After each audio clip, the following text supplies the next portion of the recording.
이렇게 세계 역사상 최초로 메타버스 정당 최고위원회 회의를 하게 되어서 가슴 뛰는 그런 일이고 매우 이제 영광으로 생각하기도 합니다. 그런데 여기에 들어올 때 저도 그랬지만 굉장히 낯설기도 하고 힘들었습니다. 이 해보니까 굉장히 전력도 많이 먹네요. 그래서 이게 저는 지금 연결을 하다가 배터리가 다 됐다고 그래갖고 중간에 이제 저장해 놓은 배터리가 다 될 정도로 이게 용량이 굉장히 크네요. 그래서 앞으로 저희들도 더 자주 이런 이제 회의를 진행하면서 관련되어서 여러 가지 제도나 지원 방안이나 이런 것들도 함께 체득하고 또 준비해서 바꾸고 하는데 더 매진해야 되겠다 이런 생각을 합니다. 1992년도 미국 SF 작가 닐 스티븐슨의 소설 스노우 크래시에서 처음 등장했다고 하는 개념 메타버스가 최근 5G의 상용화와 비대면 경제 활성화로 이제 주목받고 있는 그런 3차원 가상 세계로 우리가 있는 것입니다. 이미 페이스북 등 세계적 IT 기업들이 앞다퉈서 투자도 하고 뛰어들고 있는데요. 글로벌 회계 컨설팅 그룹 PwC, 그러니까 프라이스 워터하우스 쿠퍼스는 지난해 70조 원 수준이었던 메타버스 시장이 2030, 그러니까 10년 정도 후가 되면 1,700조 원 정도에 달할 것이다라는 분석을 내놓기도 해서 그 무궁무진한 성장 동력과 활용 가치에 주목하고 있습니다. 그래서 최근에 문재인 정부가 한국판 뉴딜 2.0 추진 과제에 메타버스 등 초연결 신산업 육성을 추가해서 2조 6천억 원 정도 신규 투자를 하겠다고 결정을 했는데요. 대한민국의 미래 먹거리를 위해서 아주 발빠르고 적절한 결정이었다 이렇게 평가하고 싶습니다. 민주당은 정부와 함께 메타버스와 같은 미래 신산업 성장을 가로막는 규제를 꼼꼼히 점검하고 혁신하고 우리부터 체험하고 준비하겠다라는 말씀을 드리겠습니다.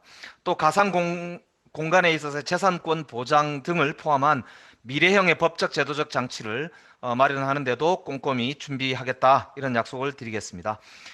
앞으로 우리가 정당 민주주의를 미래형으로 하기 위해서도 메타버스를 이용하고 있는 많은 국민들과 직접 이렇게 당사를 메타버스 공간에 설치하고 상설적으로 소통하는 방안도 마련하겠다 이런 말씀을 아울러 올립니다.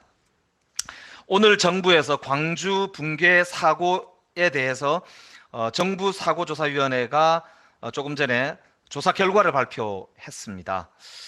거듭 국민들께 송구하다는 말씀을 드리면서 다시는 이런 인재가 벌어져서 국민들의 아까운 인명이 살상되는 일이 없도록 그렇게 최선을 다하겠다는 약속을 다시 한번 올립니다. 민주당 산업재해 예방 TF 단장으로서 큰 책임감을 가지고 임하겠습니다. 우리 민주당 산업재해 예방 TF는 내일 아침 정부와 당정 협의를 가지고 다시는 이 같은 후진국적 인재가 발생하지 않도록 강력한 재발 방지 대책을 논의하고 제도를 마련하겠다는 약속을 드립니다. 우선 문제의 핵심 중에 하나로 꼽히는 불법 재하도급을 반드시 뿌리 뽑기 위해 최선을 다하겠습니다. 소홀한 현장 관리 감독으로 사고 발생 시에 원도급사와 하도급사 모두 강력한 처벌을 받게 될 제도를 준비하겠습니다. 두 번째로 해체 현장에 대한 허가권자의 점검 책임도 강화하겠습니다. 위반사항 적발 시 조치 권한을 강화해서 현장 점검 실효성을 확보하고 해체 계획서 작성 기준을 마련해서 요식 행위에 그치지 않도록 하고 해체 공사에도 상주 감리 제도를 도입하도록 하겠다는 약속을 다시 한번 드립니다. 마지막으로 한 말씀 더 드립니다. 윤석열 예비후보가 최근 국민의힘 의원들에게 자신이 수사팀장으로 있던 최순실 국정농단 특검팀이 박근혜 전 대통령을 불구속 기소하려 했지만은 사건이 검찰로 넘어가가지고 구속이 됐다 이렇게 발언했다고 보도가 됐습니다. 이 무슨 이현령 비현령의 총극이라는 말입니까? 2019년 4월 박근혜 전 대통령이 디스크 등의 건강상의 이유로 형 집행정지를 신청했을 때는 수용 생활을 못할 정도가 아니다라고 하면서 허가하지 않았던 최종 결정권자가 바로 서울중앙지검장이었던 윤석열이었습니다. 그 윤석열 검사가 도대체 어디로 갔습니까?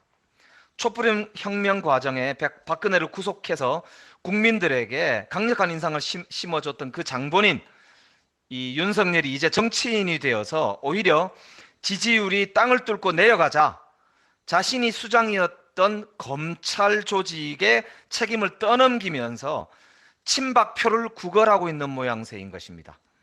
정치를 시작하고 내내 한 것이라고는 지역 감정에 기대어서 구걸하고, 여성 혐오를 조장하면서 구걸하고, 대선 불복을 조장하면서 구걸하더니 이제는 친박 세력에게까지 급신되면서 표를 구걸하는 구걸 정치를 하고 있습니다. 도대체 언제까지 스스로를 부정하면서 구걸 정치에 나서실 생각입니까? 박쥐도 이런 박쥐가 없고 정치 검사의 변신에는 끝이 없습니다. 카멜레온이 울고 갈 지경입니다. 오죽하면은 친박계 인사마저 앞뒤가 안 맞는 변명이다라고 비판하겠습니까? 1인 1망언에 이어서 1인 1구걸하는 윤석열 후보, 아무리 표가 급해도 어설픈 거짓말과 구걸로는 국민에게 마음을 얻을 수 없다는 점을 명심하시기 바랍니다. 정치는 당당하게 하는 것입니다. 이상입니다.